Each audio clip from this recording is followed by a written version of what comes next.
A Study in Scarlet. Chapter 4. What John Rance Had to Tell. It was 1 o'clock when we left number 3, Lauriston Gardens. Sherlock Holmes led me to the nearest telegraph office, whence he dispatched a long telegram. He then hailed a cab and ordered the driver to take us to the address given us by Lestrade. "There is nothing like first-hand evidence," he remarked. "As a matter of fact, my mind is entirely made up upon the case. But still we may as well learn all that is to be learned." "You amaze me, Holmes," said I. "Surely you are not as sure as you pretend to be of all those particulars which you gave." "There's no room for mistake," he answered. "The very first thing which I observed on arriving there was that a cab had made 2 ruts with its wheels close to the curb. Now, up to last night, we have had no rain for a week, so that those wheels which left such a deep impression must have been there during the night. There were the marks of the horse's hoofs, too, the outline of one of which was far more clearly cut than that of the other 3. Showing that that was a new shoe.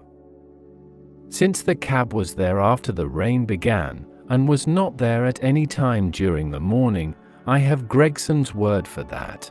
It follows that it must have been there during the night, and, therefore, that it brought those 2 individuals to the house." "That seems simple enough," said I, "but how about the other man's height?" "Why, the height of a man, in 9 cases out of 10, can be told from the length of his stride. It is a simple calculation enough, though there is no use my boring you with figures. I had this fellow's stride both on the clay outside and on the dust within. Then I had a way of checking my calculation. When a man writes on a wall, his instinct leads him to write about the level of his own eyes. Now that writing was just over 6 feet from the ground. It was child's play." "And his age?" I asked. "Well, if a man can stride 4.5 feet without the smallest effort, he can't be quite in the sere and yellow. That was the breadth of a puddle on the garden walk which he had evidently walked across. Patent leather boots had gone round, and square toes had hopped over. There is no mystery about it at all. I am simply applying to ordinary life a few of those precepts of observation and deduction which I advocated in that article. Is there anything else that puzzles you?" "The fingernails and the trichinopoly," I suggested. "The writing on the wall was done with a man's forefinger dipped in blood. My glass allowed me to observe that the plaster was slightly scratched in doing it, which would not have been the case if the man's nail had been trimmed. I gathered up some scattered ash from the floor. It was dark in color and flaky, such an ash as is only made by a trichinopoly. I have made a special study of cigar ashes. In fact, I have written a monograph upon the subject. I flatter myself that I can distinguish at a glance the ash of any known brand either of cigar or of tobacco. It is just in such details that the skilled detective differs from the Gregson and Lestrade type." "And the florid face?" I asked. "Ah, that was a more daring shot, though I have no doubt that I was right. You must not ask me that at the present state of the affair."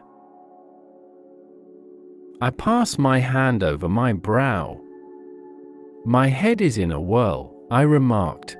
"The more one thinks of it, the more mysterious it grows.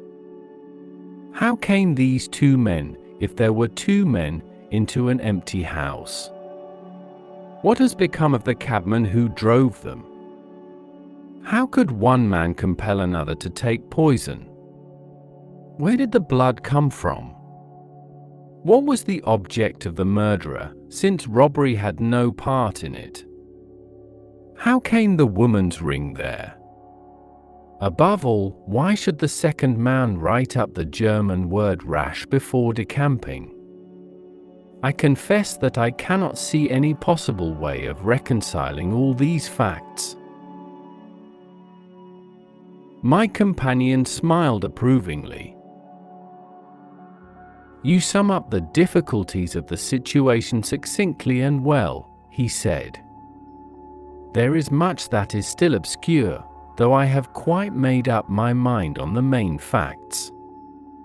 As to Paul Lestrade's discovery, it was simply a blind intended to put the police upon a wrong track, by suggesting socialism and secret societies. It was not done by a German. The A, if you noticed, was printed somewhat after the German fashion. Now, a real German invariably prints in the Latin character, so that we may safely say that this was not written by one, but by a clumsy imitator who overdid his part. It was simply a ruse to divert inquiry into a wrong channel. I'm not going to tell you much more of the case, Doctor. You know a conjurer gets no credit once he has explained his trick, and if I show you too much of my method of working, you will come to the conclusion that I am a very ordinary individual after all. I shall never do that, I answered. You have brought detection as near an exact science as it ever will be brought in this world. My companion flushed up with pleasure at my words, and the earnest way in which I uttered them. I had already observed that he was as sensitive to flattery on the score of his art as any girl could be of her beauty. I'll tell you one other thing, he said. Patent leathers and square toes came in the same cab, and they walked down the pathway together as friendly as possible, arm in arm, in all probability. When they got inside, they walked up and down the room, or rather, Patent leathers stood still while square toes walked up and down. I could read all that in the dust, and I could read that as he walked he grew more and more excited. That is shown by the increased length of his strides. He was talking all the while, and working himself up, no doubt, into a fury. Then the tragedy occurred. I've told you all I know myself now, for the rest is mere surmise and conjecture. We have a good working basis, however, on which to start. We must hurry up, for I want to go to Halley's concert to hear Norman Neruda this afternoon. This conversation had occurred while our cab had been threading its way through a long succession of dingy streets and dreary byways. In the dingiest and dreariest of them our driver suddenly came to a stand. "That's Audley Court in there," he said, pointing to a narrow slit in the line of dead-colored brick. "You'll find me here when you come back." Audley Court was not an attractive locality. The narrow passage led us into a quadrangle paved with flags and lined by sordid dwellings. We picked our way among groups of dirty children, and through lines of discolored linen, until we came to number 46, the door of which was decorated with a small slip of brass on which the name Rance was engraved. On inquiry, we found that the constable was in bed, and we were shown into a little front parlor to await his coming. He appeared presently, looking a little irritable at being disturbed in his slumbers. "I made my report at the office," he said. Holmes took a half-sovereign from his pocket and played with it pensively. "We thought that we should like to hear it all from your own lips," he said. "I shall be most happy to tell you anything I can," the constable answered, with his eyes upon the little golden disc. "Just let us hear it all in your own way as it occurred." Rance sat down on the horsehair sofa and knitted his brows, as though determined not to omit anything in his narrative. "I'll tell it ye from the beginning," he said. "My time is from 10 at night to 6 in the morning. At 11 there was a fight at the White Hart, but bar that all was quiet enough on the beat. At 1 o'clock it began to rain, and I met Harry Mutcher, him who has the Holland Grove beat, and we stood together at the corner of Henrietta Street talkings presently, maybe about 2 or a little after. I thought I would take a look round and see that all was right down the Brixton Road. It was precious dirty and lonely. Not a soul did I meet all the way down, though a cab or two went past me. I was strolling down, thinking between ourselves how uncommon handy a four of gin hot would be, when suddenly the glint of a light caught my eye in the window of that same house. Now, I knew that them 2 houses in Lauriston Gardens was empty on account of him that owns them who won't have the drain seed to, though the very last tenant what lived in one of them died of typhoid fever. I was knocked all in a heap, therefore, at seeing a light in the window, and I suspected as something was wrong. When I got to the door You stopped, and then walked back to the garden gate," my companion interrupted. "What did you do that for?" Rance gave a violent jump, and stared at Sherlock Holmes with the utmost amazement upon his features. "Why, that's true, sir," he said, "though how you come to know it, heaven only knows. Ye see, when I got up to the door, it was so still and lonesome, that I thought I'd be none the worse for someone with me. I ain't afraid of anything on this side of the grave, but I thought that maybe it was him that died of the typhoid inspecting the drains what killed him. The thought gave me a kind of turn, and I walked back to the gate to see if I could see Mitch's lantern, but there wasn't no sign of him nor of anyone else." "There was no one in the street?" "Not a living soul, sir, nor as much as a dog." Then I pulled myself together and went back and pushed the door open. All was quiet inside, so I went into the room where the light was burning. There was a candle flickering on the mantelpiece, a red wax one, and by its light I saw Yes, I know all that you saw. You walked round the room several times, and you knelt down by the body, and then you walked through and tried the kitchen door, and then John Rance sprang to his feet with a frightened face and suspicion in his eyes. "Where was you hid to see all that?" he cried. "It seems to me that you knows a deal more than you should." Holmes laughed and threw his card across the table to the constable.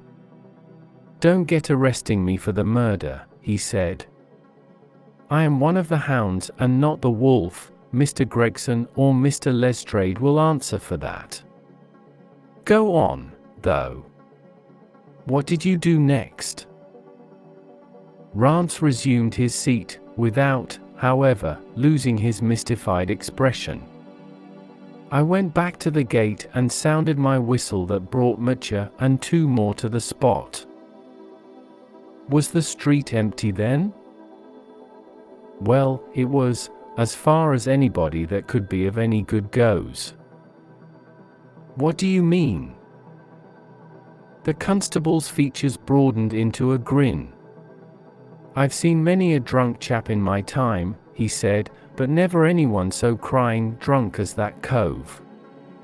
He was at the gate when I came out, leaning up against the railings, and singeing at the pitch of his lungs about Columbine's newfangled banner, or some such stuff. He couldn't stand, far less help. What sort of a man was he? Asked Sherlock Holmes. John Rance appeared to be somewhat irritated at this digression. He was an uncommon drunk sort of man, he said. He'd had found hisself in the station if we hadn't been so took up. His face, his dress, didn't you notice them? Holmes broke in impatiently. I should think I did notice them, seeing that I had to prop him up, me and Mitcher between us. He was a long chap, with a red face, the lower part muffled round dash. That will do, cried Holmes. What became of him? We'd enough to do without looking after him, the policeman said, in an aggrieved voice. I'll wager he found his way home all right. How was he dressed? A brown overcoat. Had he a whip in his hand? A whip, no. He must have left it behind, muttered my companion. You didn't happen to see or hear a cab after that? No. There's a half-sovereign for you, my companion said, standing up and taking his hat. I am afraid, Rance, that you will never rise in the force. That head of yours should be for use as well as ornament. You might have gained your sergeant's stripes last night. The man whom you held in your hands is the man who holds the clue of this mystery, and whom we are seeking. There is no use of arguing about it now, I tell you that it is so. Come along, Doctor. We started off for the cab together, leaving our informant incredulous, but obviously uncomfortable. The blundering fool, Holmes said, bitterly, as we drove back to our lodgings. Just to think of his having such an incomparable bit of good luck, and not taking advantage of it. I am rather in the dark still. It is true that the description of this man tallies with your idea of the second party in this mystery. But why should he come back to the house after leaving it?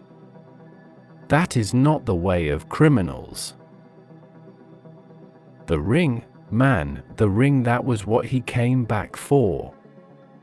If we have no other way of catching him, we can always bait our line with the ring. I shall have him, Doctor, I'll lay you 2 to 1 that I have him. I must thank you for it all. I might not have gone but for you, and so have missed the finest study I ever came across. It's a study in Scarlet, eh? Why shouldn't we use a little art jargon? There's the scarlet thread of murder running through the colorless skein of life, and our duty is to unravel it, and isolate it, and expose every inch of it. And now for lunch, and then for Norman Neruda. Her attack and her bowing are splendid. What's that little thing of Chopin's she plays so magnificently? Tra-la-la-lira-lira-lay. Leaning back in the cab, this amateur bloodhound caroled away like a lark, while I meditated upon the many-sidedness of the human mind.